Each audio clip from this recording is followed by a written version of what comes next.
Good morning, good afternoon, good evening, wherever you are in the world. This is Reganelite here. Apologies, I got the timer off. So I know it's 8 o'clock, so I didn't want to leave it at 1:59 for you guys because we got a lot to cover tonight. Good evening, everyone. I hope you're all doing well. I hope you're having a good week so far. Oh boy, there's crazy stuff happening in wrestling right now, and there's crazy stuff happening in politics right now. So I'm all over it. Let's see who we've got in the chat today before we look at some crazy stuff today. Good evening, Daily Blase. Good to see you, my friend. Hope you're doing well. Ben Shaw is here. Good to see you, Ben Shaw. Chatty Rat is here. Good evening, Chatty Rat. So Larry the Cat is here as well. Jow is here as well. Good evening, all you guys. Hope you're all doing well. Hope you've had a good week. Right, so before we go into... Oh my God, why is this not working? Sausages. Right, so just before we go into the clips, we will talk about it, of course, but I just wanted to highlight this guy, for you guys. We're not going to read into it, but if you haven't heard, Brianna Gray's father demands an apology from the PM after transgender jib in the Commons. Brianna Gray's father told Sky News that Rishi Sunak's comments were dehumanising and he should apologise for them. We're going to come to the clip later, guys, but I just wanted to highlight that if you haven't seen it already, this is escalating the situation even more, as if things weren't bad enough, guys. Just give me 1 second. I think I'm about to sneeze any moment now. No, I think I'm going to stop sneezing. Oh, how the orb? Yep, the orb is... Oh, no, am I going to sneeze? No, I can't make my mind up. Sorry, apologies. The orb is here in all its glory. Ollie is still not happy. The lava lamp is not... was late being turned on. I can't leave the lava lamp on because of the lighting that it has. But it gets really, really hot if I leave it for too long, guys. Hopefully we won't have a camera issue as well, because I think when we did this last time, guys, we had a camera issue as well. So cross fingers we don't have that as well for you. Right. We're not going to watch the whole of PMQs, but I want to watch a little bit of it together. Then we're going to listen to... I would definitely want to listen to a bit of SMP, and then we're going to look at some clips from... I'm going to look at some clips, guys, what's been happening on social media. So we're going to listen to a couple of the questions. I know some of you guys have already listened to PMQs, but I want to obviously get to the big one that happened, and that is Rishi Sunak's little jib at Keir Starmer. I've had a lot of thinking about this, so we'll go. I'll pause it along the way, but let's listen into some of it. A year ago, the Prime Minister promised to bring NHS waiting lists down. Isn't he glad he didn't bet £1,000 on it? Prime Minister. I will say that's a very nice first jib from from Keir Starmer. I mean, it's a nice little potty shot, and I mean, you might as well take advantage of it. I mean, he's giving Keir ammunition, so he might as well.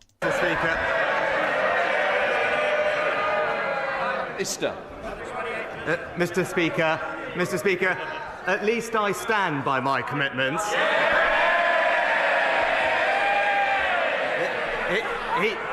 He's so indecisive, the only bet he'd make is an each-way bet. Well, Mr. Speaker, he says he stands by his commitments. He once insisted that if he missed his promises, these are the words he used, I'm the Prime Minister, and then he said, it's on me personally. Yeah, feels like a long time ago since you've heard something, since you've heard that, isn't it, from Rishi Sunak? Very long time ago. Today we learned from his own officials that he's the blocker to any deal to end the doctor strikes. Yep. And he's always, every time he's asked, he blames everyone else. So what exactly did he mean when he said it's on him personally if he doesn't meet his promise? Prime Minister. We don't need to hear what Rishi Sunak's going to say because he's just going to blabber on.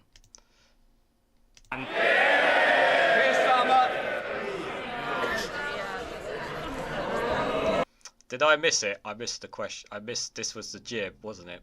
I'm going to have to go back. Oh, no. That wasn't very clever of me. Prime Minister. Mr. Speaker, well, we are bringing the waiting list down for the longest waiters. We're making progress, but it's a bit... I don't know.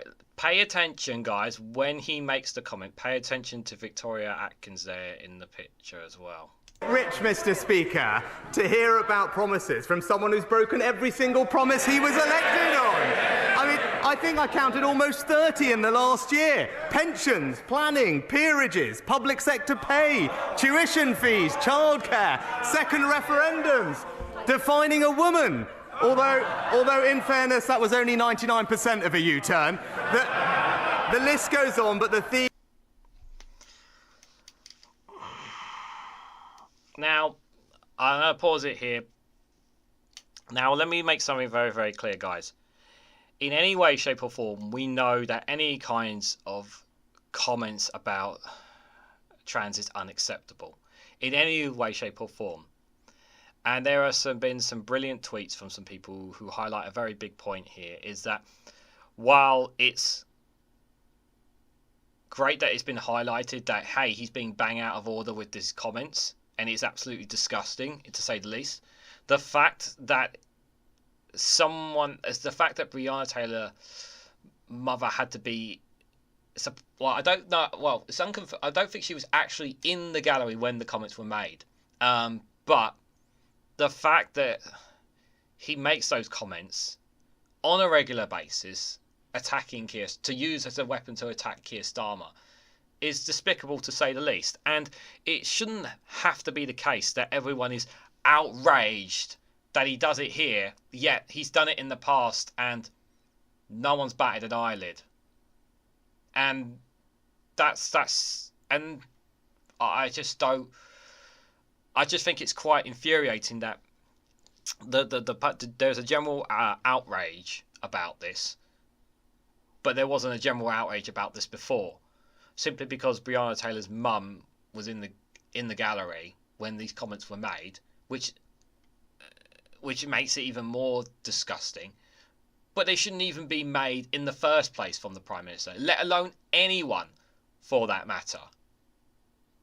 And whatever you might think of Keir Starmer, his reaction speaks pretty much from everyone. Like, I think it was genuinely inhumane from Keir Starmer's reaction here. I don't think even he was expecting this, if I'm honest. The theme is the same, Mr. Speaker. It's empty words, broken promises. And you notice Victoria Atkins changed her facial expressions because she realised, I better not smile about this. Too late, we've already caught you on camera. Promises and absolutely no plan.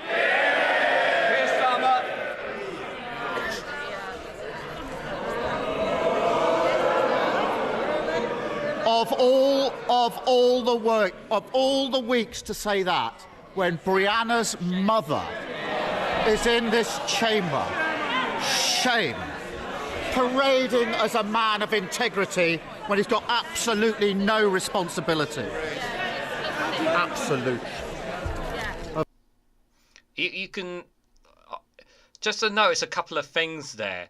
I don't think Rachel Reeves caught wind of this moment until Keir Starmer started talking there. So Rachel Reeves hasn't caught. I don't think Rachel Reeves caught onto it straight away. But you can tell, like, whatever you think of Keir Starmer, you can tell he was really, really upset by the Prime Minister with those comments. But again, even though she was in the gallery, it still doesn't change the fact it should not have been. Those comments should not be made at all. Never mind, the fact that somebody's in the gallery. It's unacceptable on any level. Any level.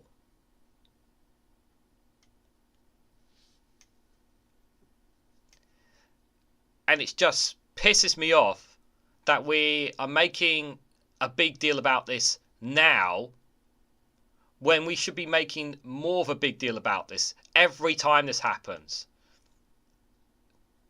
And that's the thing that kind of really angers me more about this. Because after this happened, I, like the rest of you guys, was absolutely effing furious. I wanted to do a swearing rant video on Patreon. I decided not to. And instead, I went for a walk and cleared my head before doing this, and I was thinking a lot about how I was going to react to this, guys. And what really angers me is that why are we having this discussion now about the pream's comments? Why are we talking about this now? Why were we not talking about this before? There's been previous times where he's kept making these arguments to Keir Starmer about what is a woman. And yet, because someone was in the gallery, now we're talking about it. Why were we not talking about this before? Of all... either side. I'm not going to listen any more of that nonsense. Let's listen to someone who does have some common sense. Stephen Flynn. Stephen Flynn. Thank you, Mr. Speaker. Can I begin by expressing my heartfelt sympathies to Brianna's mother, who is in the public gallery as we speak, and also to send my best wishes to King Charles in what will hopefully be a quick and full recovery. I just want to put this out there as well, just because of I wish King Charles and anyone who has any forms of cancer all the very best, regardless of who you are, where you're from. Mr. Speaker, the public are used to the Tories gambling on the lives of others. Boris Johnson, he did it with public health during the pandemic. His immediate successor, she did it with household finances. So not to be outdone, the Prime Minister on Monday this week accepted a crude bet regarding the lives of asylum seekers. In doing so, he demeaned them as individuals and he degraded the office that he currently holds. This is a great way of putting this. I love the way he puts this question together, because he highlights just how out of touch all the former Prime Ministers have been in Boris Johnson, and how he's disregarded for the health and well-being of the public. Liz Truss for the well-beings of people's monies, homes and mortgages. And now Rishi Sunak with the means of how little disregard he has for those fleeing war, persecution, trying to come to this country, looking to make a better life for themselves, and being victimised by him and his Home Office and their actions. And what better way to victimise them by simply putting a stupid bet on it over a policy that we all know cannot and will not work. Can I ask him, will he apologise? I'm so sick of Rishi Sunak refusing to apologise to anything. I really am. Mr. Speaker, we may have a principal disagreement on this. I believe, and we believe, that if someone comes to this country illegally, they shouldn't be able to stay. There's no legal routes. There's no legal routes. Unless you're from Hong Kong or unless you're from Ukraine, you can't come here legally. There is no legal route for you to come to this country. There are some provisions for those in Afghanistan that can come. There are some provisions for those in Afghanistan. But if you're from any other nation, there's no legal route for you to come here. There's no legal route to come here. You make them illegal because you don't give them any legal routes. They should be removed, and that's why we're committed to our Rwanda scheme. Stephen Flynn. Mr. Speaker, as ever, the Prime Minister does himself no favours, because, of course, the bet to which we are referring was worth £1,000, and it came just hours before the Prime Minister ended cost of living support worth just £900. And his justification for doing so was that the cost of living crisis is easing. So, who says the cost of living crisis is easing? Who? Who says it's easing? I'm sorry, I haven't heard from low and middle incomers are better off. As far as I'm aware, excuse me, but correct me if I'm wrong, but kids are still starving. Kids are still starving. People are still struggling to pay their effing bills. Easing. Where is the easing? There's no easing on the cost of living crisis right now. It's complete ignorance from this government and from him. Can I ask him, what does he believe leaves him looking most out of touch with the public? Gambling £1,000 or believing that the cost of living crisis is getting better? Yeah. We're not going to listen to his pathetic answer because we know what he's going to say, guys.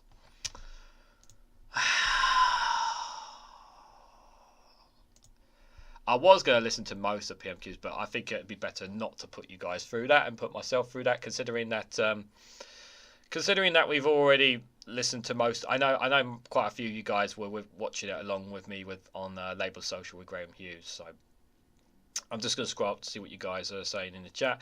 Jal says, still arguing about transgender, nothing better to do. Hey Sunak, what is next? The EU again? Gaslighting masters they are, says Jal. Yeah.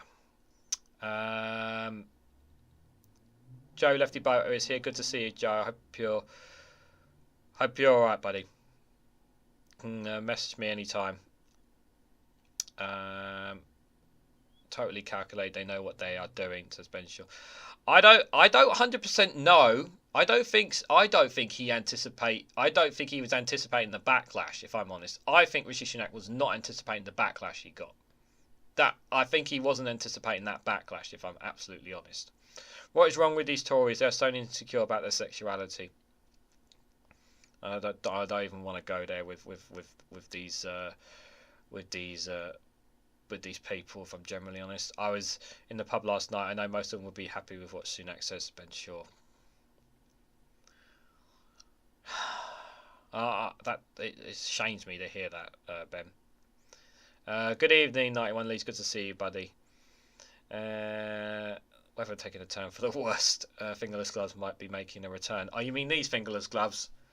Yeah, I do. Makes it easy. It keeps my hands warm. They get cold quite quickly. Sunak is a spoiled brat. That is it, says Joe. Sorry seems to be the hardest word. Yeah. Well, I think that Brianna Gray's father demanding an apology from the PM will put pressure on it. Daily Blase says, I've covered Tichy Sunak transphobia earlier and got a couple of comments of people saying our Prime Minister has nothing to apologise for, propagandans they are. Yeah, I've done a Schultz video, and Duke Vengeance, who's just here in the chat, good to see Duke, he just highlighted on Discord that I'm already getting some of them in my comments, so they are going to come out. Terrible people, I know. Vicar's gone back into sucking on a lemon. Sucking on a lemon. Ben Shaw says, when Flint says the Tories demon asylum seekers as individuals, the Tories love that.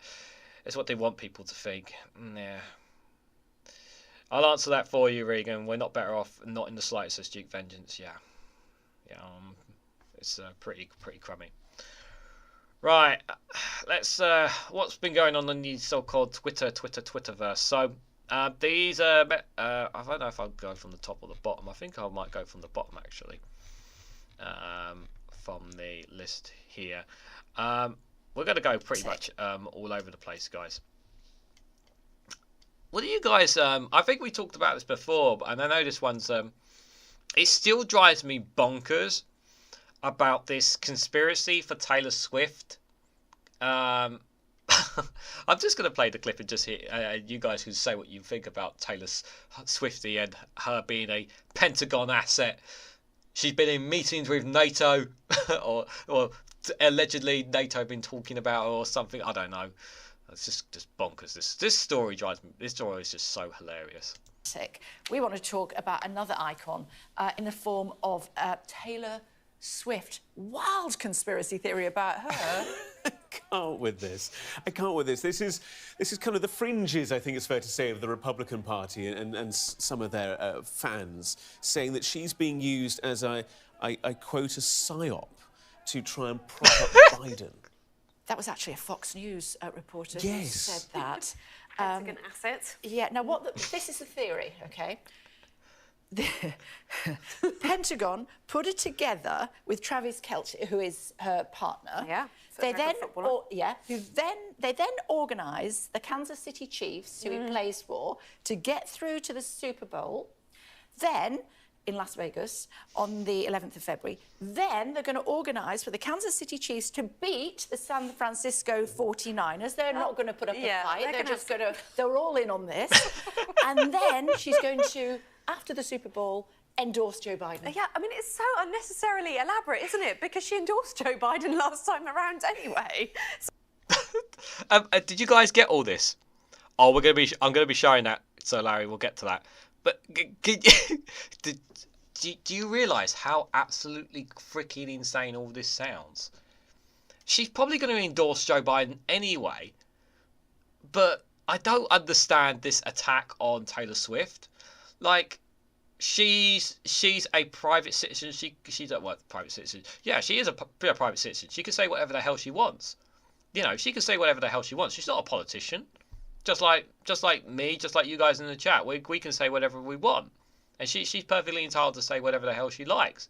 You know, I don't like, and they're mad because her Swifties are gonna go after the Republicans. I was just like, well, you know, it's rather than actually fix up America, you're gonna target Taylor Swift for some reason. It's just bonkers, this story. So quite why we need all of this paraphernalia around the Super Bowl as well. And, you know, poor Taylor Swift, she gets so much attention and criticism for her love. Yeah, the Super Bowl's rigged, guys. Rigged. They're going to lay down. They're going to do it for Taylor Swift and Joe Biden, guys. That's what they're going to do. Life. She finally found herself, you know, another boyfriend. It's been very high profile. And now she gets told it's all a Pentagon conspiracy theory from the CIA. And Joe Biden and the Pentagon have made her wildly famous. Nothing to do with the fact that this 34-year-old is absolutely spectacular. I wonder how last week and those deepfake pictures of her, I wonder how that fits into all of this. And the fact that the White House obviously came out and said that was a terrible situation. And I've got to go back to that. I'll have to pause it there just in case I didn't know they were playing some music in the background just because I'm worried about any copyright. Hello, number 3. Good to see you, buddy. But yeah, see Swifty there. This one here. So I'm gonna play this one. This Channel 4 News has asked, is Labour's 28 Green Revolution? But something did drop online, which I've already posted on Max's Discord community, which I'll tell you guys in a moment, just after we play this. This isn't just a party gaining support from business. They're ahead in the polls with the public too. But the lead isn't concrete. Many voters still far from convinced of what Labour's offer is. You pledged £28 billion for green investments. Now it's an ambition, not a pledge. Just 3 months ago, when the Conservatives said they were scrapping caps on bankers' bonuses, you tweeted, quote, "It tells you everything you need to know about this government." Now you seem to agree with this government. Yes or no, can you at least appreciate why the one thing that keeps on coming up again, time and time again, in focus groups is your party, your leadership doesn't seem to know what they stand for. You seem to be U-turning all over the shop. 2.5 years ago, we had not had the mini budget. Interest rates were at 0.1%. The bank base rate now is at 5.25%. The servicing of government debt, the interest on government debt is significantly higher than it was. And so, of course, we have to adjust our plans in accordance to the circumstances that what we will inherit.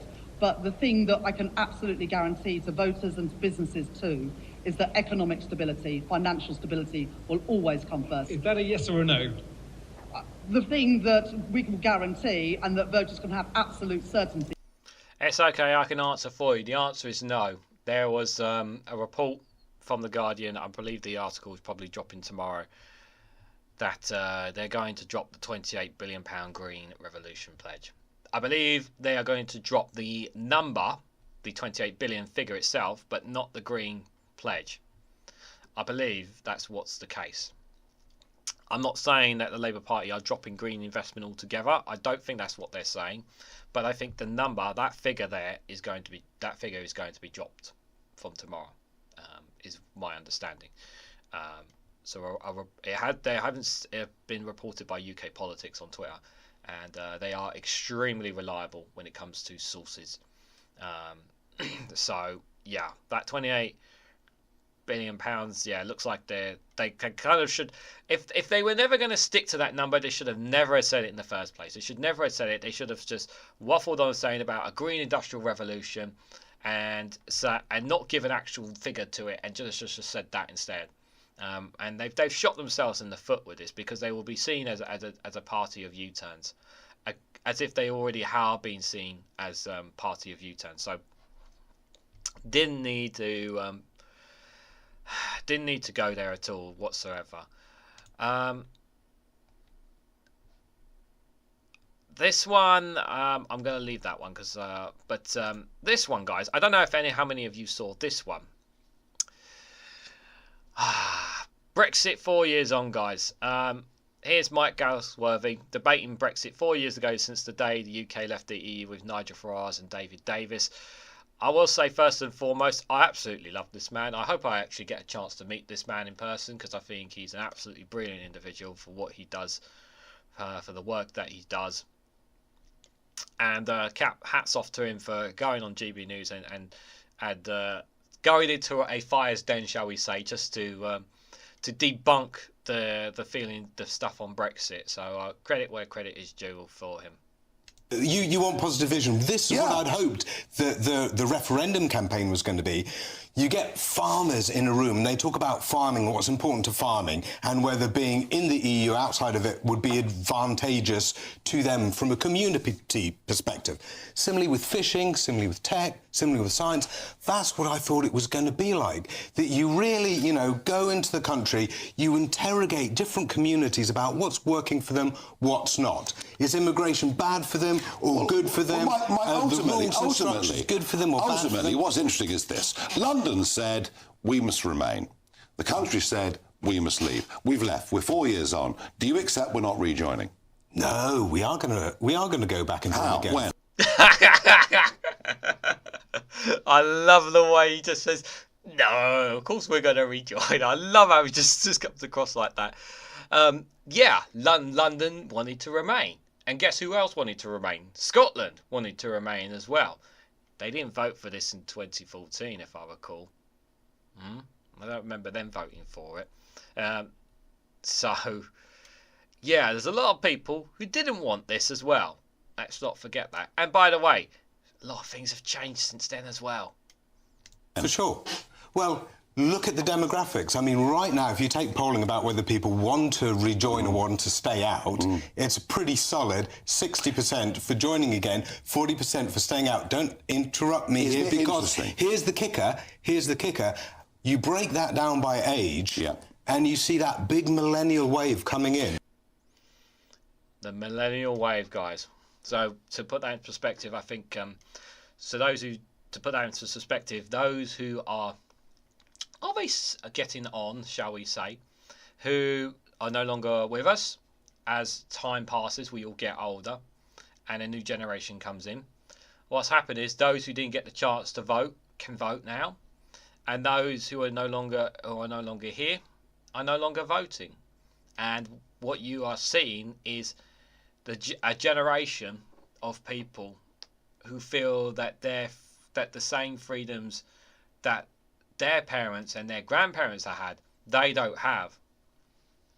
So that's where the change is in terms of the campaign to rejoin. Because you can keep on sticking with the older voters all you want, but eventually time will catch up with them, and you've got to give incentives to a next generation, a new generation. Which brings us to Popcorn. Did you guys watch Popcorn? I've only looked at a little bit of it, to be honest. I'm still waiting for you guys. Can you guys give us a new name for Lee Anderson? I'm trying to think of a good name, because for Lee Anderson, this is a bit of a funny clip, guys. Because, you have Mike Graham, the man who grows concrete. And now we have Lee Anderson, the man that can grow coal with trees and plants. We're growing trees and chopping them down, shipping them halfway across the world to put into a power station that used to take coal from a coal mine 10 miles away. And they say these wood pellets are sustainable because they're trees. We can grow them again. Now, I'm pretty sure that coal 100 million years ago was trees and plants. Is that right, Jacob? It was. So I would argue that that's sustainable.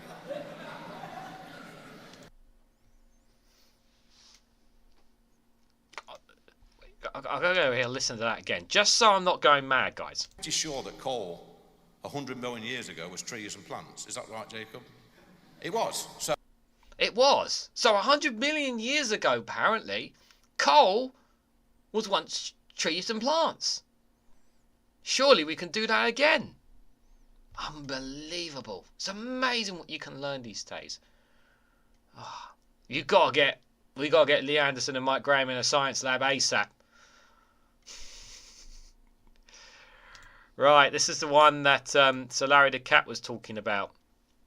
Now, as far as I'm aware, I don't think the interview has happened. The interview is going to happen. When it's going to happen, I don't know. But this is incredibly concerning. Tucker Carlson has such a massive following. Just look at this tweet from Tucker Carlson. He has 87 million views. That's just crazy enough as it is. People follow him in America like a cult. Just like they follow Trump like a cult. Just like they follow certain Republicans like a cult. It's absolutely crazy. Now, I'm hesitant to... I was hesitant at first when I was setting this up, guys. I was thinking, should I play the full clip for you guys? And I think, yeah, if we want to be able to debunk, shall we say, and try and understand why people believe these kind of people. Now, I think sometimes we have to listen to what they say, but don't take it in as well. So I would say, whatever you're about to hear, guys, from this man, please take it with a pinch of salt, okay? And I probably will pause it as we listen along to this. So, why am I interviewing Vladimir Putin? We're in Moscow tonight. We're here to interview the president of Russia, Vladimir Putin. We'll be doing that soon. There are risks to conducting an interview like this, obviously, so we thought about it carefully over many months. Here's why we're doing it. First, because it's our job. We're in journalism. Our duty is to inform people. 2 years into a war that's reshaping the entire world, most Americans are not informed. What do you mean most Americans are not informed? It's very clear what's happening there. Americans, just like we are here, are well aware of what's happening. Russia invaded Ukraine. Lives have been lost. Russia are claiming that they are Nazis and fascists in Ukraine and have provided neither the West, neither NATO, neither the UK or the US any evidence whatsoever. We're well aware of corruption in Ukraine. No one is denying that there wasn't corruption, and there still is corruption in Ukraine. I don't think anyone here is debating that. But what else is there? Have you got evidence to claim that? This is the reason why he's going to do it? They have no real idea what's happening in this region. That's also not true. There are many journalists and general staff of the Ukraine Armed Forces that are there on the ground. As you guys know, that I tend to cover stories coming from the likes of the Kiev Post, the Kiev Independence, and sometimes from other journalists there. There are reporters who cover what goes on the ground. Information comes from generals and those on the front line via telegram, which is then reported to outlets like Kiev Independence and Kiev Post to tell us exactly what's going on the battlefield. There's the deep state map that shows and coordinates where engagements are taking place on the map. So him to say we have no real idea what's happening in the region, well, if you really want to know, Tucker, why don't you go down there, join the other journalists on the front lines and tell us exactly what's happening there? Because there are people down there doing that. So why do you need to get it from Vladimir Putin? Why don't you have a sit-down interview with Vladimir Zelensky? There's nothing wrong with that. Why don't you try and get an interview with him? He's not the one who invaded Russia. It's the other way around here. Here in Russia or 600 miles away in Ukraine. But they should know. They're paying for much of it in ways they might not fully yet perceive. The war in Ukraine is a human disaster. It's left hundreds of thousands of people dead, an entire generation of young Ukrainians, and it's depopulated the largest country in Europe. But the long-term effects are even more profound. That we can agree of. The aftermath of whatever happens at the end of this war is going to be forever lasting damage on Ukrainian people and indeed in Europe. I don't think anyone's going to argue that. This war has utterly reshaped the global military and trade alliances, and the sanctions that followed have as well. Again, I can't argue what he said there, because if we look at how business and trade has conducted since before the war and the triggering of it, of how the EU and Europe have pretty much stopped taking so little from Russia as it used to be now. Getting oil and gas supplies from elsewhere. Obviously, Germany is still is a long way off from getting back on its feet, because they were very, very tied to Russia with their gas supply there. That was a big mistake by them. And believe it or not, Trump warned them as well. That was one thing that Trump was absolutely right about. He warned Germany, and Germany laughed at him when he told them about having those deep connections to relying on Russia gas. And he was right about that. I'm being flat out honest with you. That was the one thing that Trump was right on, despite him being absolutely nuts. Yeah, I know. It's a bit scary agreeing with Donald Trump, I know, guys. And in total, they have upended the world economy. The post-World War II economic order, the system that guaranteed prosperity in the West for more than 80 years, is coming apart very fast, and along with it, the dominance of the US dollar. These are not small changes. They are history-altering developments. They will define the lives of our grandchildren. Most of the world understands this perfectly well. They can see it. Ask anyone in Asia or the Middle East what the future looks like. And yet the populations of the English-speaking countries seem mostly unaware. They think that as nothing has really changed. And I don't agree with that at all. I think many English-speaking countries are fully aware of changes that are happening. But one thing that's definitely happening is a huge amount of misinformation that is out there. And it's becoming very hard for us to be able to accept and understand everything that we read and we see and hear online. What is the absolute truth? What is truth now? It's very hard for us to differentiate nowadays, guys. What is absolute truth? I've said before, guys, how important it is to always take whatever you read, whatever you see, whatever you hear from anywhere online with a pinch of salt. Even from my channel, I've even said that. I'm not going to BS you guys. You should always take things with a pinch of salt. But why should we trust you, Tucker? They think that because no one has told them the truth. Their media outlets are corrupt. They lie to their readers and viewers. And you don't? You're going to tell us all that you don't, and that you speak the truth? Is that what you're going to say later on in this little monologue of yours, yeah? That you speak the truth for us? Is that what you're going to say? And they do that mostly by omission. For example, since the day the war in Ukraine began, American media outlets have spoken to scores of people from Ukraine, and they have done scores of interviews with Ukrainian President Zelensky. We ourselves have put in a request for an interview with Zelensky, and we hope he accepts. But the interviews he's... Okay, so he has wanted to speak to Zelensky. Oh, I'll give him his due on that. Already done in the United States are not traditional interviews. They are fawning pep sessions specifically designed to amplify Zelensky's demand that the U.S. enter more deeply into a war in Eastern Europe and pay for it.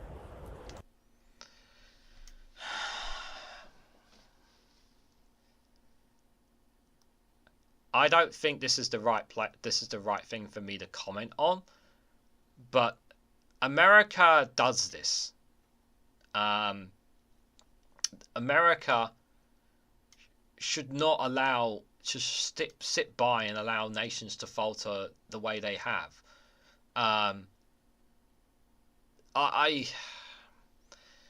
I sort of get where he's coming from, but the part of me is like, he's really good here at manipulating people. He's so good at manipulating people, and I can see it. The way you can tell by the way he's putting his words and sentences together.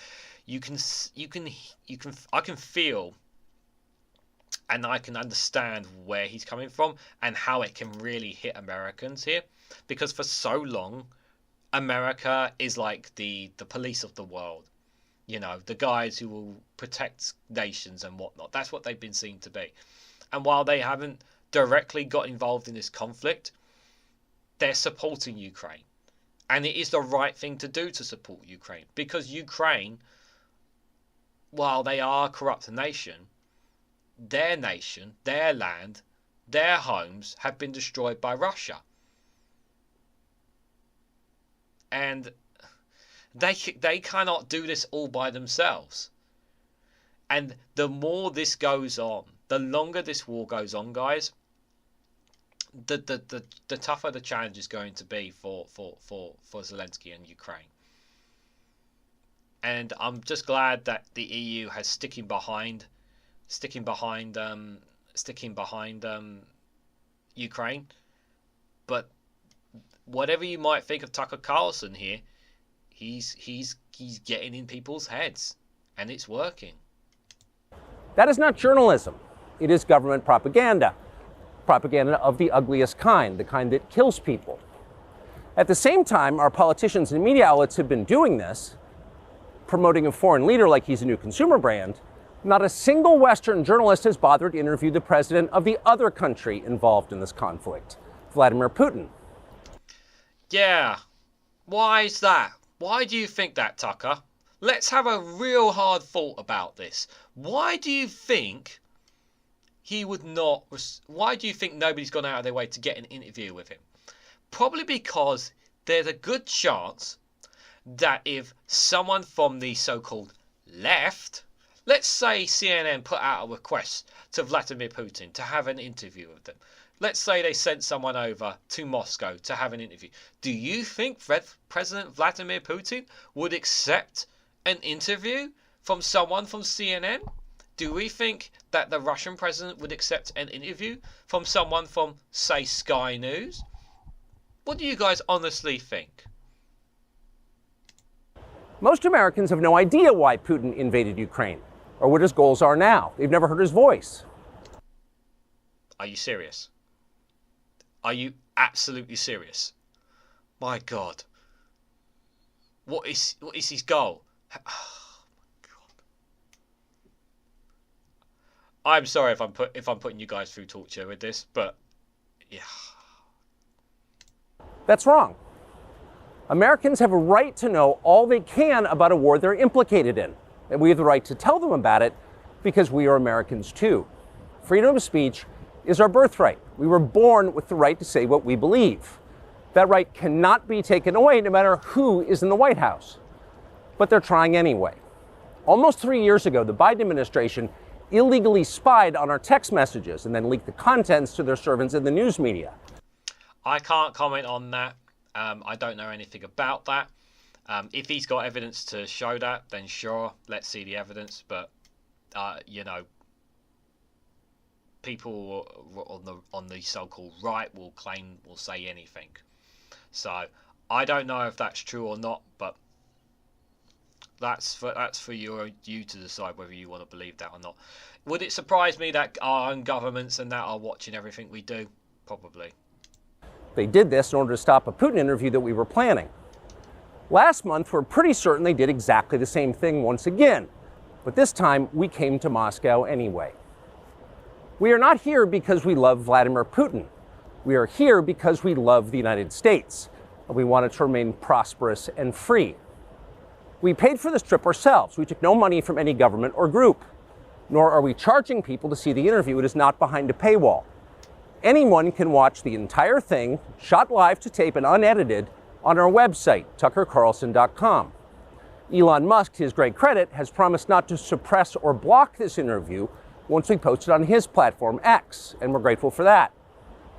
Western governments, by contrast, will certainly do their best to censor this video on other less principled platforms because that's what they do. They are afraid of information they can't control. But you have no reason to be afraid of it. We are not encouraging you to agree with what Putin may say in this interview, but we are urging you to watch it. You should know as much as you can, and then, like a free citizen and not a slave, you can decide for yourself.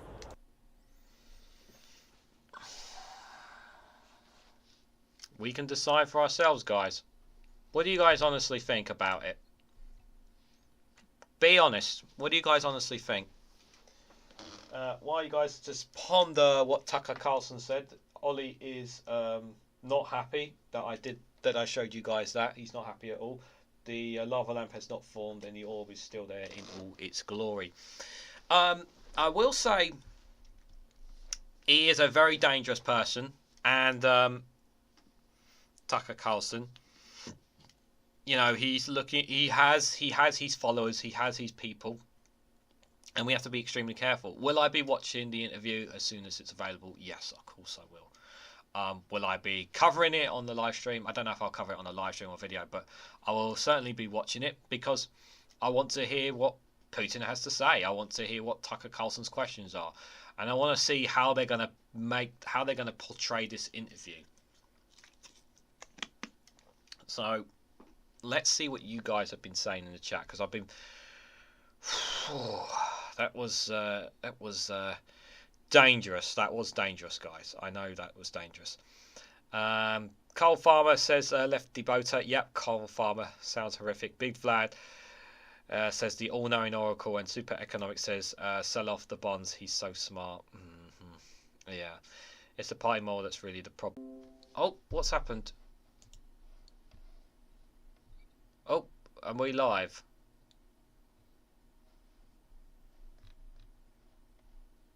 Am I back on? I just got a disconnect there. Okay, looks like I'm back on. I don't know what happened there. That was a bit weird. Okay, connection seems it's there. Guys, can you just confirm I'm assuming I'm still there. I don't know why it cut off like that. Get these weird things with the streams. That was very weird. Feka Carlson forgets that there's camera everywhere and actual citizens showing the world what is going on. I'm just asking questions. He's been tanning. I'm not saying that, so Larry. Having a little trouble keeping emotions in check, says Duke. Hate Putin with a passion. I only really dislike Zelensky, says Ben Shaw.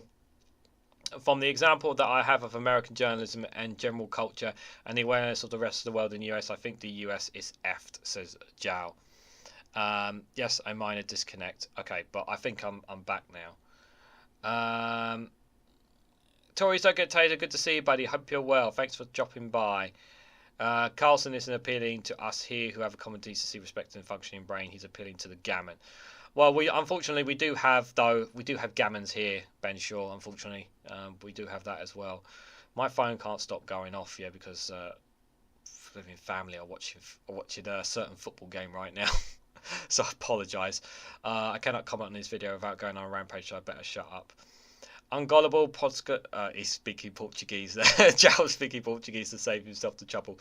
No, we're afraid of it all. We'll be comedy event flooring all over you, chump. Politica Carlson, says Solari the Cat.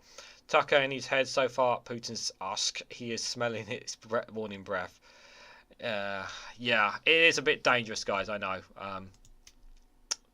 So 11 votes so far. Who's the worst Prime Minister out of these lot? 36% says Boris Johnson, 36% says Liz Truss, 9% Rishi Sunak, and 18% David Cameron.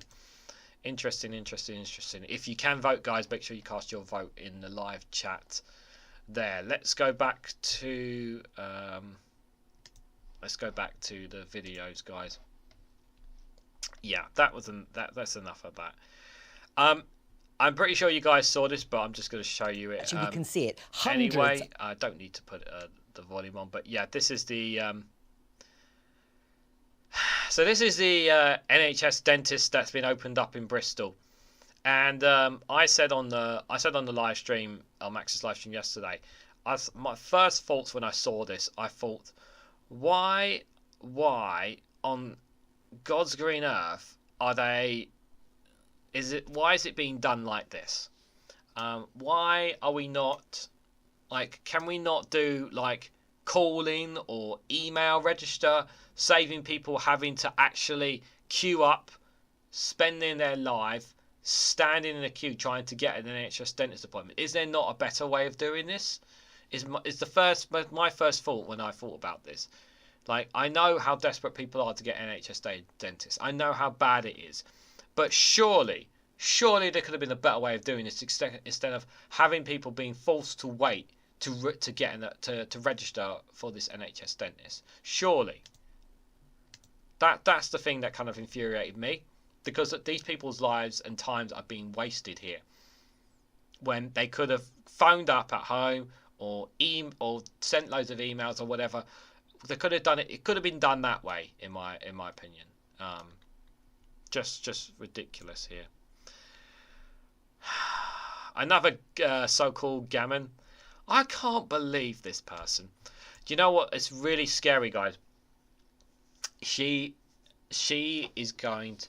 I really do think there is a very strong possibility that she could either be the opposition leader come the Conservatives wipe out, or be in a very strong role like a deputy or a shadow cabinet position in the Conservative Party. Because I watched Phil from a Different Biases video, and he made some really valid points. She is gearing up to get power from the Conservatives, to seize power from the Conservatives. She's doing it now. And those in 55 Tufton Street are pulling the strings behind her, making her do all these things. I say making her. She's seizing an opportunity here. And this person's not going away. Liz Truss is not going away, guys. As much as it infuriates me, she's not going anywhere. Don't you just wish you could shut up? Have not taken on the left enough. And the left don't just compete with us at the ballot box now. They also work to take over our institutions.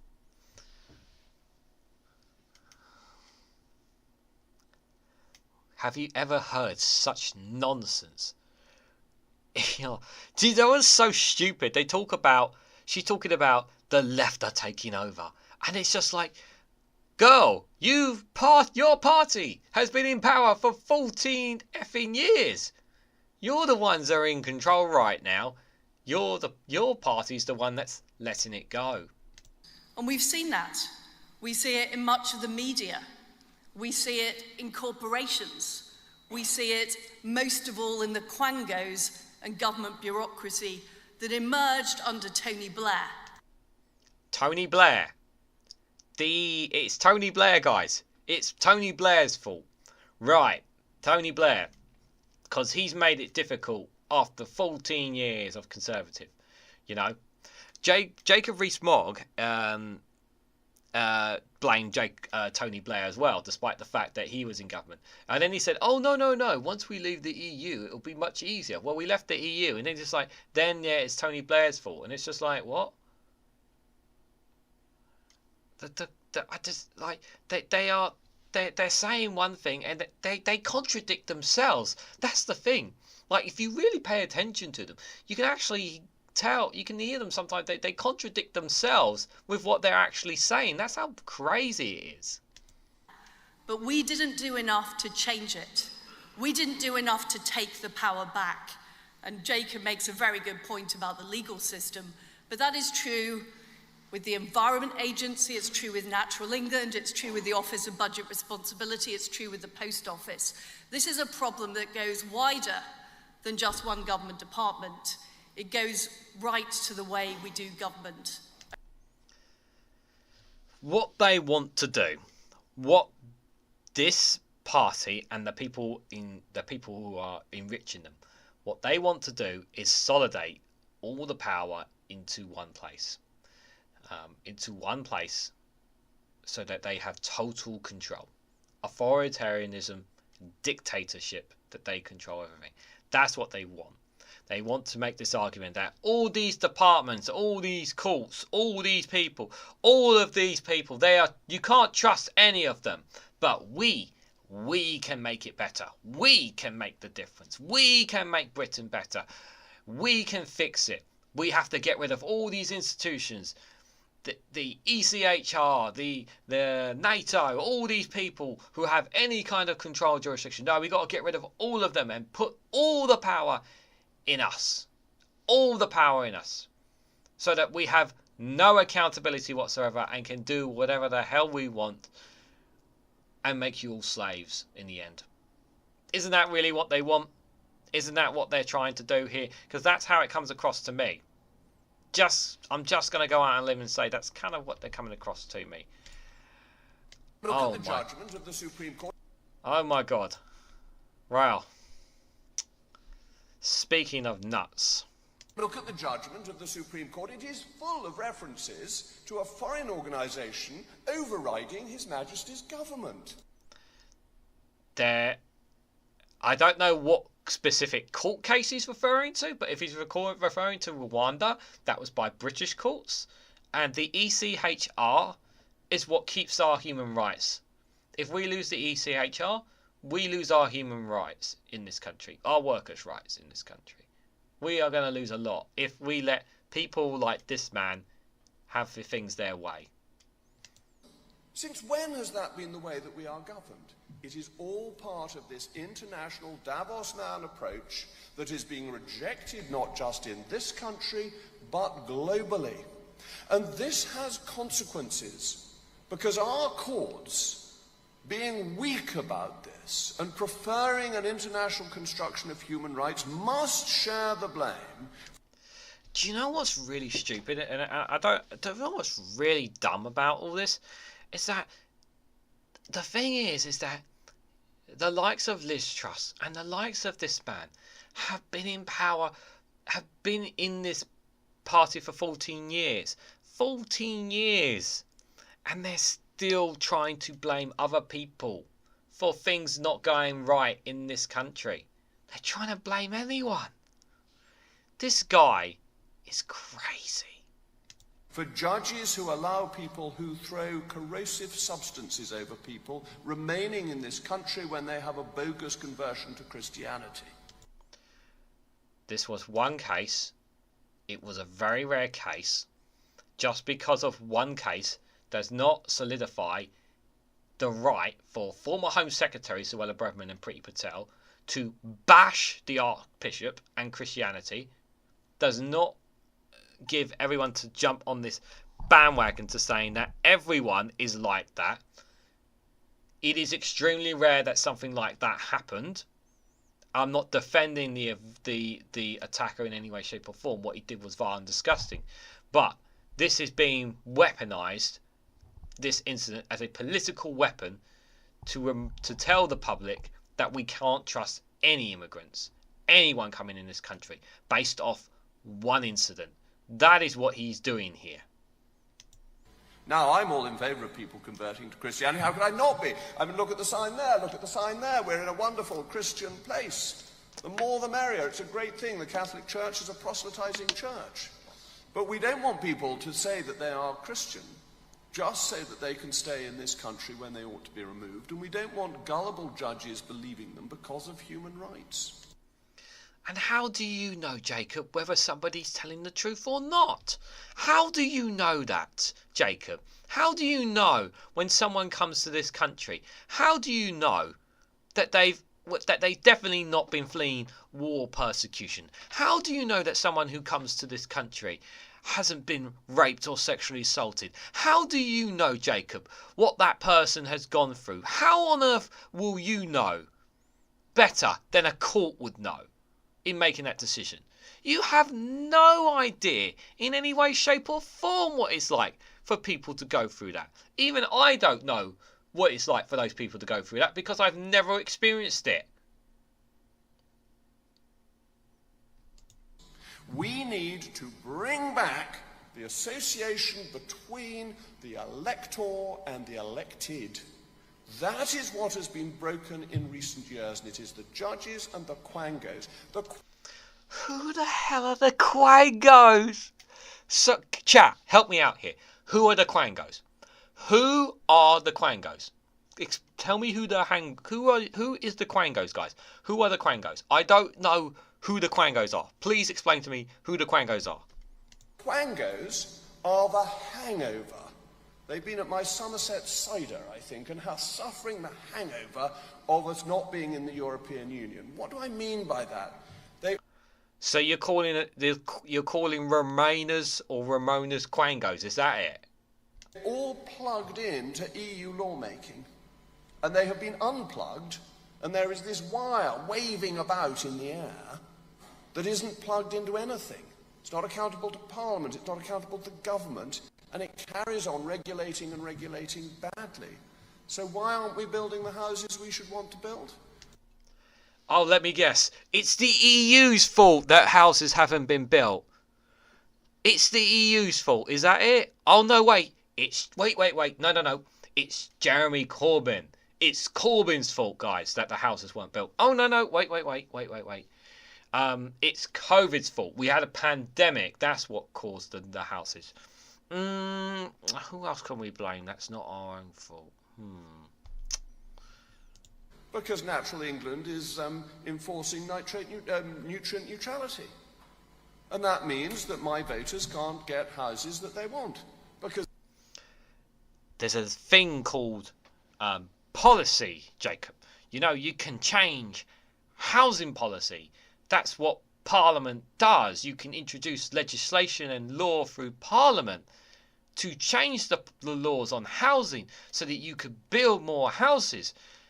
Do you guys know that that's what Labour are planning to do with houses when they come into power? If they come into power, that they're going to change the law so that they can easily get houses built in this country. I never would have thought of such a thing. It's crazy. Because it's being stopped. It's a huge problem in Somerset. But not just in Somerset, across the country, because of unaccountable, unelected quangos. Who are the unelected? Huh? I'll tell you someone who's unelected. Our current Prime Minister. I'll tell you who also was unelected. Dizzy MC Lizzie Truss was also an unelected Prime Minister. Do you know who else are unelected? Those who reside in the House of Lords. We have no say in those people. There's a lot of people that have been put in recently by certain Conservative Prime Ministers. We didn't have a say on that. I wouldn't call that democratic in any way, shape or form. Just going to put that out there. So, let's come back to this whole idea of popular conservatism. Because this is really about democracy. What do we believe as Conservatives? What underpins every view of every Conservative? That we put the individual first, not the collective. That could not be more of a sack of shit if I've ever heard such a thing. And what does the socialist do? Puts the collective first, not the individual. And what we have seen Tony Blair so cleverly do was construct the socialist state where the rights of the individual are subject to the collective, and the collective is taken out of the hands of Parliament and put into the hands of wise men. Though no doubt the socialist would say wise people to be politically correct. But I'm going to stick to wise men, and I'm not going to tell you about the Anglo-Saxon origin of the word man. I'll do that on another occasion. And I think we've heard enough of him. What is this man talking about? He's been a government minister. He has been a Conservative MP for a long time. He's had influence. He talks about things not getting done. You've had the chance to do that and have your say. It's just ridiculous, guys. Just ridiculous. Dear, oh dear. Guys, I'm going to... We are going to go a bit longer. Don't worry, we're going to go a bit longer. But I'm going to switch things up a little bit, guys. I'll play this funny video, guys, just to kind of break things up a little bit, because I know it's a bit tensionous, or some of these clips that we're going through, guys. I hope you guys are finding today's live stream interesting and fascinating and whatnot. this is I've not watched this in full, but this was quite funny. This funny video. This is from Michael Spicer, guys. He says, "I really wish I was James Cleverly." I wish I was James Cleverly. I really want to be James Cleverly. There's something about James Cleverly that really inspires me to want to be him. I'm not sure what it is, but I think it's everything. Everything about James Cleverly inspires me to want to be him. I think he's the most inspirational man in the history of British politics. Are you okay, Michael? When I'm dead and gone, no one will remember me. But when James Cleverly is dead and gone, there will be statues, books, TV programmes, films, musicals, works of art, museums, all dedicated to the incomparable brilliance of James Cleverly. James Cleverly goes to police stations to hand round tins of roses and heroes. What other politician would go to police stations to hand round tins of roses and heroes? Well, every other politician would, because they all have the same PR team. But James Cleverly wants to do it more. You can see it in his eyes, even though his eyes look like a sad dog's. James Cleverly wants to be there. He wants to be in police stations handing around tins of roses and heroes. This is because he cares. That's why he looks relaxed and happy to be at that police station, rather than deeply uncomfortable and desperate to leave. What I like about James Cleverly is that despite his extraordinary virtuosity, he will willingly admit that he's made a mistake. I shouldn't have said it, and I do apologise. But the point that I have made, so the point is at any given time, but the point is I'm the Home Secretary. He will always admit to the mistakes he's made. Of course, he's not made many mistakes in his life because he is James Cleverly, and it's his infallibility that makes him supreme. But again, I go back to my fundamental point. Hours after the Home Office announced that it was cracking down on the crime of spiking drinks, James Cleverly inadvertently told a joke where he said that he had to slip a date rape drug into his wife's drinks on a regular basis so that she wouldn't leave him. I apologised immediately. That apology is heartfelt. But the point that I've made is that on any other day, this joke would have been hilarious. And if he'd have chosen to tell the joke on any other day, then it would have been seen for what it is. A harmless witticism about sexual assault. But he chose not to tell the joke on any other day. He chose to tell the joke hours after the Home Office announced that it was cracking down on the crime of spiking drinks. I apologise, but I'm not going to be deterred. And so the media made a big fuss over it, because that's what the media do. They make a big fuss over things. And he apologised, and he did it with dignity and grace. And then he had to go to the Houses of Parliament and apologise to a man for calling him a shit. And he did that with dignity and grace also. What I said was a comment about him. From time to time, James Cleverly does try to make himself seem like he's one of us. Hi, I'm here with Tony Siracusa. Tony Siracusa, who is the candidate in... Where is it? But I can see through all that. I can see through those carefully choreographed moments of staggering ineptitude. What was stopping you doing that previously? Well, I don't know. I know he's not one of us. He's better than us. He's better than all of us. The bill is still... If the treaty that we signed with Rwanda, in the same way that if there are treaties signed with other countries, if the treaty on which the bill, so the bill supports the treaty. He's a giant. He's a political and intellectual giant with a brain like a MacBook Air. And I, for one, cannot wait until he is promoted to the position he rightfully deserves, that of the Prime Minister of Great Britain and Northern Ireland, or at the very least presenting some kind of railway documentary. Thank you. But the point that I've made is that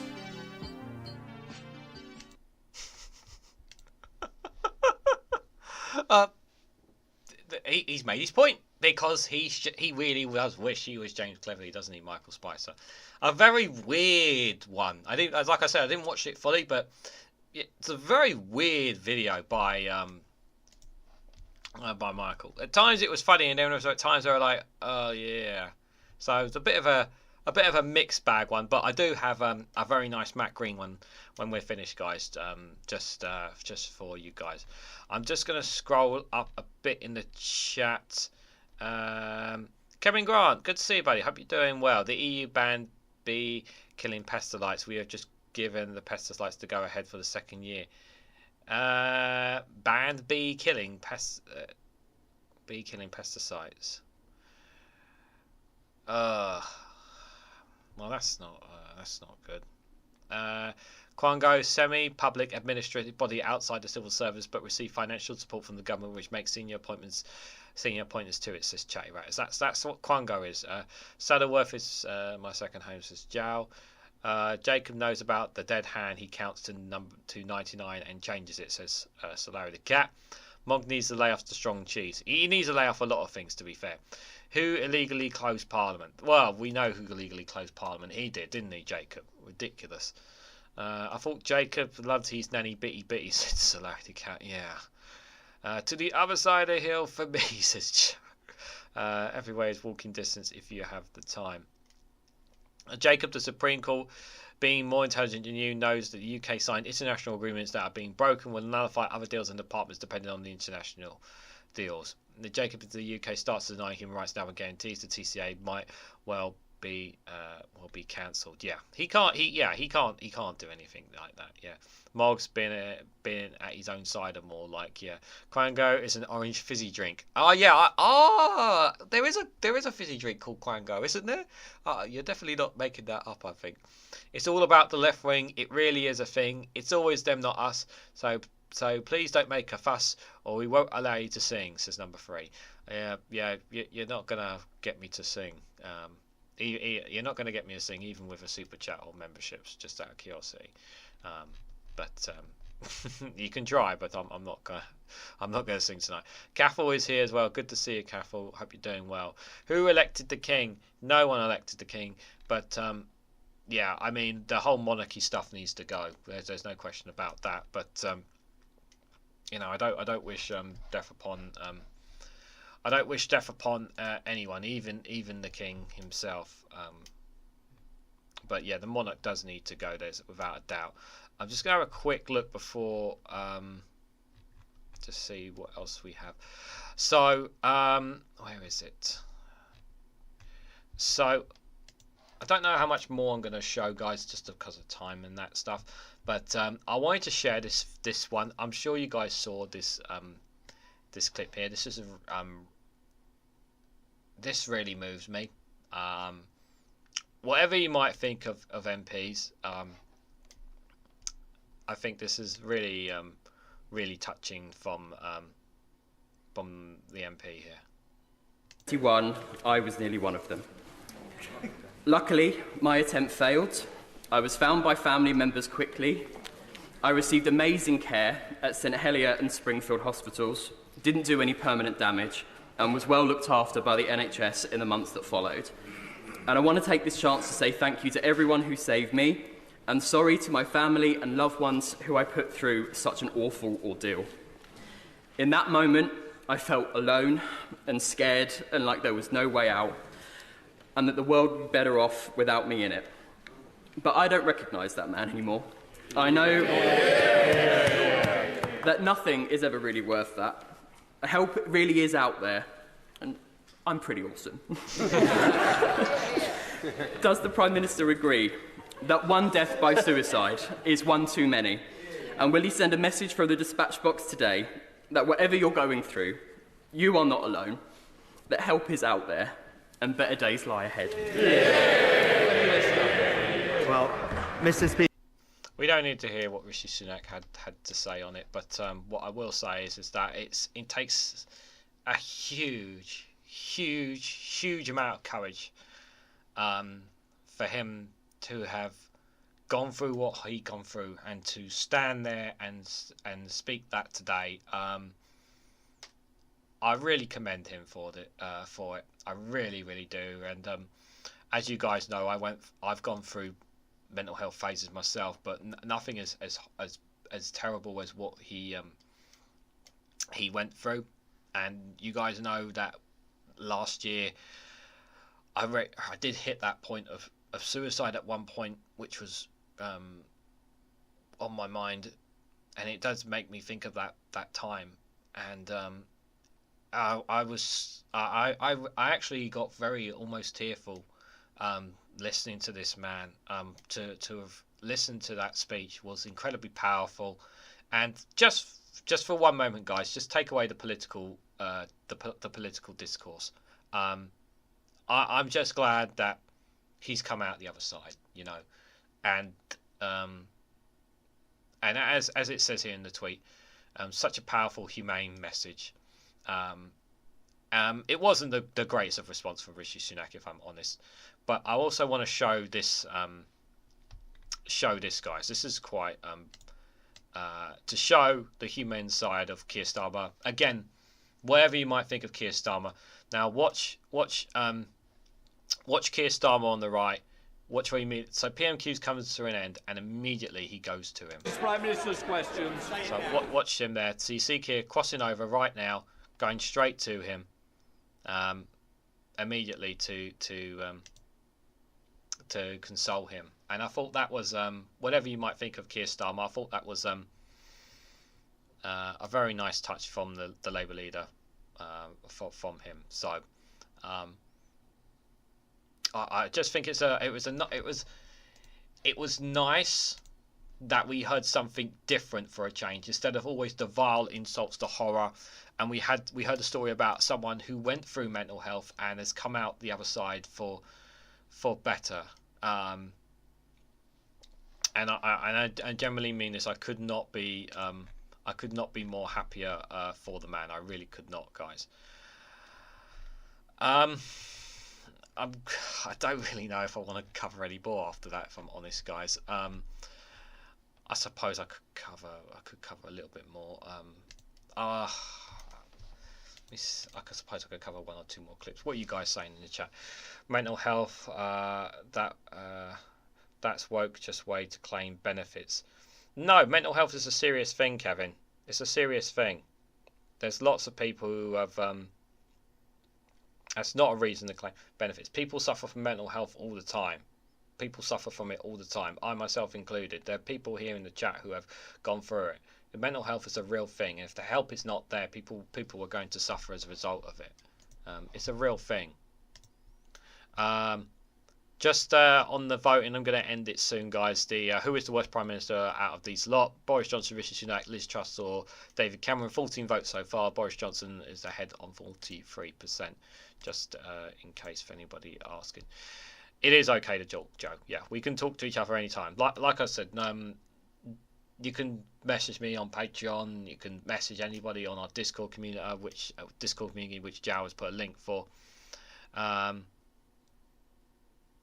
I did need to know that, number 3, but okay. So Larry the Cat says, has he learned from his experience, or is he still voting for mental health cuts? I don't know. He's been in dark times, folks, and sometimes we need help. Yeah, again, just take away the political aspect of it, the fact that he is a Conservative, and just be glad that he didn't commit his own life, because nobody wants to see that from anyone, guys, regardless. Okay, I don't wish ill on anybody, guys, on anyone. Mental health is not a joking matter, says Joe. I'm always alone, Mr. Tony. Shame you underfunded our mental health response. Yeah, I Conservatives, have underfunded our NHS and put it in the place it is.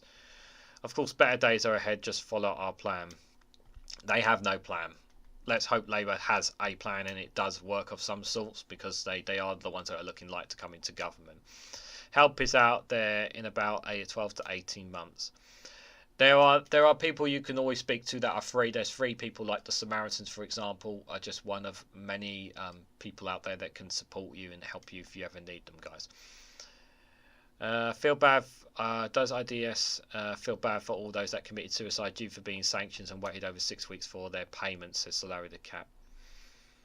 Yeah, that's a fair point as well.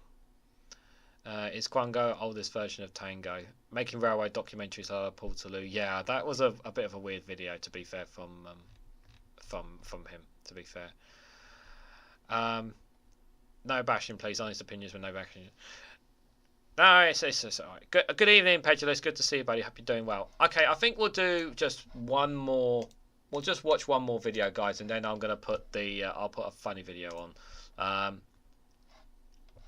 This one here about the NHS dentistry. As like I said, I know I've been jumping all over the place today, guys. But we'll listen to this last one, and then we'll wrap things up, for you guys, because I'm thinking about putting a movie on for the Discord community after. So. This one is 2 minutes long. So this one about NHS dentistry. Yeah, let's see how Victoria Atkins responds to this. Am I right in thinking that actually the budget for NHS dentistry has dropped by £500 million since 2014? So you might be putting in an extra 200 million, but that's from a point where their budget is hugely smaller than it was 10 years ago. So I mean, a lot has happened since 2014, but the budget's dropped, hasn't it? We have. Did you say yes or no? Was that a yes or no? Our budget is £3 billion. As I say, that is a Which lot is of lower money, than it and was. Indeed, So you've reduced the budget. You've been cool. last year, we put out a ring fence around that funding, and some areas, in fairness to them, some areas took on that challenge and said, well, OK, if we don't have NHS dentists working to the top of their contracts, then we will innovate. And indeed, some of the dental vans that I'm talking about bringing in, there are already dental vans operating in, for example, Cornwall and Birmingham and other areas to try and really help those parts of the country where people are struggling to get appointments. So this is about very practical measures that we have seen work already. We want to spread it out across the country so that from pregnant mums through to adulthood, we have a plan to help people not only. You keep saying we have a plan, but you've not denied that you've reduced the budget on NHS dentistry. You've not denied that, Victoria. Smile for life of their children, but also get that help that they need if they're adults. Yeah, we still have we have a generation of kids who aren't getting the care that they need for their teeth. This has been talked about numerously. So just to bring you back one more time, is the budget lower than it was? So the budget is £3 billion. But is that lower than it was? As I say, we are spending more on the NHS than we ever have. That is, that is a. But is it lower than it was? Well, it's a £3 billion budget. So is it lower? And a lot has happened in those 10 years that you're talking about. But as I say, this is additional money, an additional £200 million on top of the £3 billion. Additional after a budget cut. It's a little bit rich for Labour to be lecturing us when their proposals would only provide 700,000 appointments. We have gone the extra mile because we want to turbocharge this, and we are offering 2.5 million more appointments with a long-term plan for the dentistry workforce. To be fair, the way we get round this, Victoria Atkins, it's not Labour asking you these questions, it's me. This is the thing. They always try to say, this is the thing, when they can't answer the question, so then it just turns, Victoria Atkins just turns to Labour and says, oh, but if you look at Labour, and it's just like, yeah, but we're not asking Labour. Labour are not the ones being asked the questions here. We're asking the Conservatives. We're asking the government. You're the Health Secretary. You should be answering this question. But like the rest of you ministers, you don't want to answer the questions, do you? Kevin Grant says, my mum has suffered with bipolar for the majority of her life. I'm so sorry to hear that, Kevin. I really am. My heart goes out to you and your mother. Waiting for Brucey to come in higher or lower, says Larry the Cat. Labour will be worse. Yeah, Labour are definitely... Labour are not to be trustworthy, but... Worse? I don't know about worse. I definitely think we want something different, that's for sure. They do indeed have a plan. It's to wreck everything, says number 3. Well, we know that. Playing with figures because it's not immediate cash that comes from loans is not available, says Jal. Mental health is serious, but people do say it's a way to claim benefits. I disagree with that massively. I understand that point, Kevin. I understand the point of how people... There is that factor about benefits where there is a proportion of people within the system who are using it to take advantage of the benefit system. There are people who are taking advantage of it. There is a proportion of that, but it is not a massive proportion. It's exaggerated by the media. There is a great deal of people out there who are in this position of no fault of their own, when they can't get the help they need that when it comes to NHS mental care. I've covered videos, obviously. I don't know how long you've been following me on my channel or my videos, but you can tell that our NHS mental health care has been really not been doing well at all. And I think if it'd been able to deal with people with mental health, they'd be able to get over these mental health, which means they wouldn't have to rely on the benefit system, which means they'd be able to get back into work, which means they could contribute again to the economy. So I do think that one of the things, actually, where is that clip? There's a great clip actually that can, I need to find, there was a clip I saw that really emphasizes the issue. Where is it? There was one clip I had from it. I can't remember where. There was a clip that was from PMQs where someone basically tied in healthcare to the workforce, and that without a working. I think this is it. Yeah. Yeah. If we just listen to this one, because this really emphasises it. I mean, is it going to be a big political issue at the election now? Teeth. Well, I think what it does do, it provides another really powerful optic about this narrative of broken Britain. That's what it does. It's like it's another thing which adds to a list of things in terms of not being able to get an appointment to see your GP. There are problems all across the country. We can't get our infrastructure done. And now on a really, really basic level, I mean, the sight of those people queuing up at that dentist and zoning into like older people who brought little chairs with them to sit, like because the queues were so long, people having their dentures in that, you just thought, this is like something out of Victorian Britain. What is going wrong? And the other thing is, a lot of people will see this and think, oh, this is just a health issue. It's not. We've got both parties talking about the economy. You cannot have a growing economy without a healthy workforce. So health and wealth are intrinsically linked. If we don't sort out our public services, if we don't sort out health service, if we don't sort out people's health, we're talking about teeth. There's another story which is not growing lists of mental health, particularly for young people. If we don't get this fixed, we are not going to grow our economy. There is no economy without a workforce. You have to have a healthcare system, and you have to have a functioning healthcare system. No economy can grow or prosper. You want to talk about growing the economy? You want to start growing the economy? Fix our healthcare system. Reduce the waiting times. Clear the NHS backlog. Get our NHS mental care system back up and running. We've lost a lot of community places that we've had over the last 14 years. Austerity has really taken away the community aspect of a lot of places as well. There is the amount of problems is just crazy. Labour will be worse. I thought you were serious, like people though. I was serious. I was serious when people saying mental health is a way to claim benefits. I said there are people taking advantage of the benefit system, but I don't believe that the vast majority. There may be a minority of people, but I'm not going to say there's a majority of people. I don't accept that, Kevin. We can agree to disagree on that. Labour will be worse. I don't agree with that either.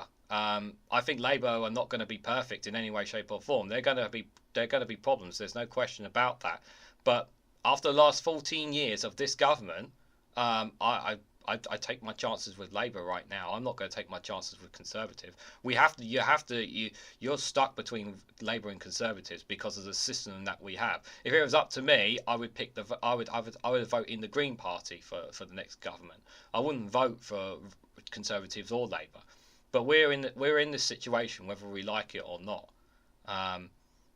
But I don't agree that Labour are going to be worse than the Conservatives. I don't accept that. I don't accept that at all. I really don't after the last 14 years. Do I trust Labour? No. And I've been very critical of Labour. And in my videos speak for themselves on here. I've been very critical of West Streeting. I've been very critical of Keir Starmer. And even earlier today, I'm critical about the Green Pledge and what's happening with that. But to say that Labour are going to be worse than the Conservatives, absolutely not. I don't agree with that at all. But you're welcome to your opinion. If you think Labour are going to be worse, that's perfectly entitled to your opinion. It really is. But I don't accept that premise at all. You know, it's been a very, very long time since we've had Labour in power. And you can say whatever you like, but this is an absolute fact.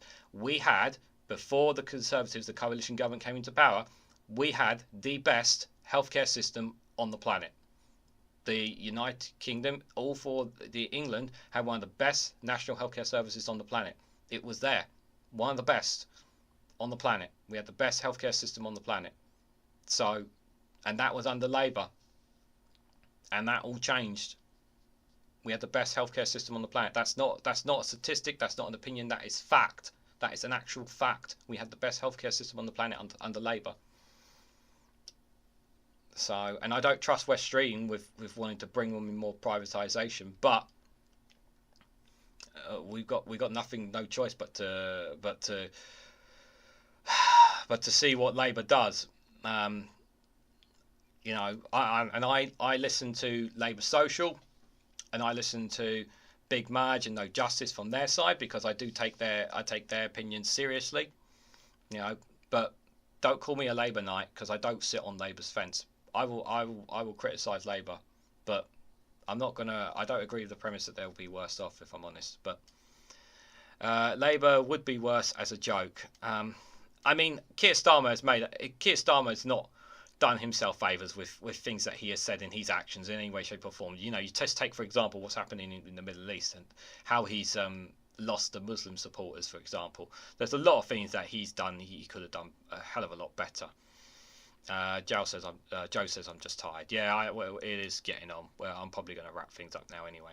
Stephen Banker, good to see you, buddy. I'm wrapping things up now, I'm afraid. But there are limits to growth, is number 3. Yeah, but it's just the wording, not the opinion. Everyone should have their opinion. Yeah, I mean, Kevin's entitled to his opinion, just like everyone else here. You know. Did anyone see Bowler Hatman and Big Madge debating? Says Ben Shaw. Yeah.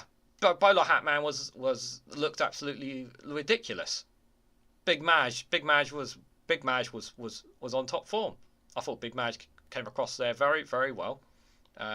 Very good with his arguments. I thought it was a great debate. I would recommend you guys checking out that debate if you haven't already. I thought it was a very fascinating debate. But yeah, so. Guys, let me. I'm going to end the poll. So, 47% of you guys think that Boris Johnson is the worst Prime Minister out of these lot. 15. We had 15 votes. 6% think it's Rishi Sunak. 20% say David Cameron. 26% saying Liz Truss. I'm going to go out on a limb and say people voted for David Cameron for austerity. I'm going to also say perhaps because he brought the Brexit vote as well, which is what caused the catastrophe that it did as well. So just before I go to the funny video, guys, I just want to say, I know numbers are starting to pick up now, but I'm going to be switching over to the Discord. I'm going to put on a film for you guys on the community if you guys want to come and hang out. I don't know what film I'm going to put on yet, but if you guys want to come and hang out and watch that, you're more than welcome to. But guys, I just want to say a massive thank you to everyone who came along to the Snowflake Watch. It's kind of a random thing. I'm just kind of, rather than me reading articles, I think you guys are enjoying it, finding it interesting with me. So we'll keep this going, obviously, until I find work. I am still waiting for responses for more jobs again. I had another one today that had rejected my application. Don't know why, again. But I just want to say a massive thank you to everyone who's come here today. Thank you all for all your comments, for all the likes, for all the shares. Really greatly appreciate it. For those who have voted in the poll, thank you again. Obviously, if you guys want to financially support me and the work I do here, you can do so by becoming a YouTube member for as little as 99p, guys. It's only 99p if you want to become a YouTube member, or the $2.99 membership where you get early access to content. You can also join me on Patreon or Rumble for exclusive content on either one of them. Links are in the description on them as well. So guys, let's hear from Matt Green. He dropped this video today, so I'm pretty sure not a lot of you have seen this, so I hope you guys enjoy this. Have I put it on right? Wait, let me put it on there. There we go. So I hope you guys enjoy this from Matt Green. I have not heard this either, so this one should be really good. So, not popcorn, not corn. This is going to be good. I'm proud to announce a new organisation called NotCon, because we're conservatives, but we're not those conservatives. And also, it's not a con. You can tell that because it's written on the backdrop. Yes, the Conservative Party has been in power for, well, technically nearly a decade and a half, but we're not those conservatives anymore. We're the proper conservatives. Although we're not Popcon, that's a separate organisation. We want to be the voice of the voiceless, the power of the powerless, and the heart of the heartless. This country, and by country I of course mean England, is full of secret conservatives. People who don't talk about it because they're worried about the effect it would have on their workplace or their family or their conscience.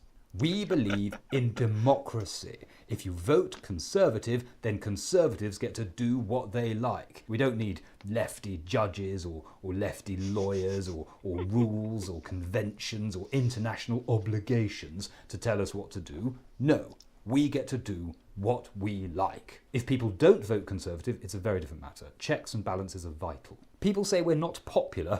Well, I think you'll find we've been trending on X all day. Don't look at what people are saying. We've been trending. That's all that matters. We have to take on the left-wing extremists. Of course, they don't call themselves left-wing extremists anymore. No, they disguise themselves as volunteers or charity workers or children or ethnic minorities or LGBT or poor people. But we know what they really are. They're trying to stifle dissent, so they must be crushed.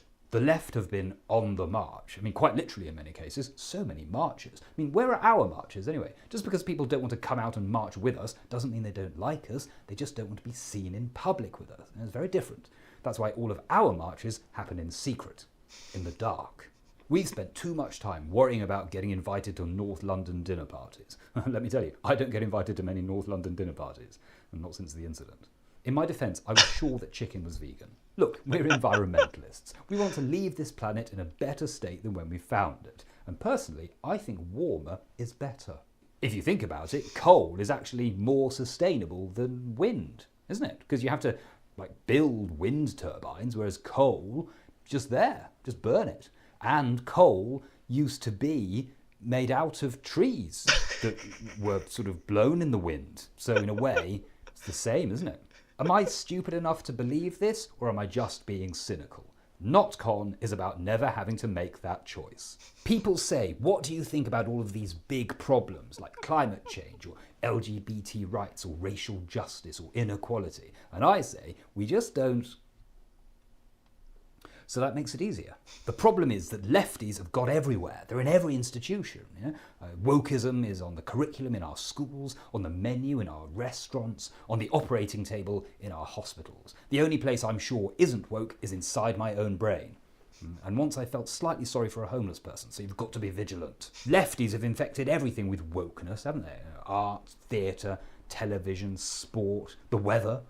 Music, with one shining exception, our special guest Holly Valance, a beautiful, talented lady who shows that if we could simply marry off all of our pop stars to rich property developers, then maybe we'd have a chance with the TikTok generation.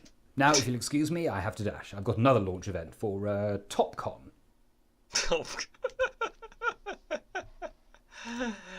Just before I hit the outro, guys, I just want to say a massive thank you to Lefty Boater for the super chat, $4.99, saying thanks, Regan, heart emoji. That's all well and good, Joe. As I've said, I'm here for you, buddy, if you ever need it. And it's the same for any of you guys. So if you guys have got nothing else to do, I have no idea what film I'm going to put on the Discord, but if you guys want to come and hang out with me and just sit and chill and watch a film, you're more than welcome to join me. But if not, guys, remember tomorrow night, 8 o'clock, it'll be Regan's News Round will be premiering. So you're more than welcome to come and hang out in the chat again tomorrow night, guys. So until then, guys, take care, enjoy the rest of your evening, and I hope to catch you all very, very soon.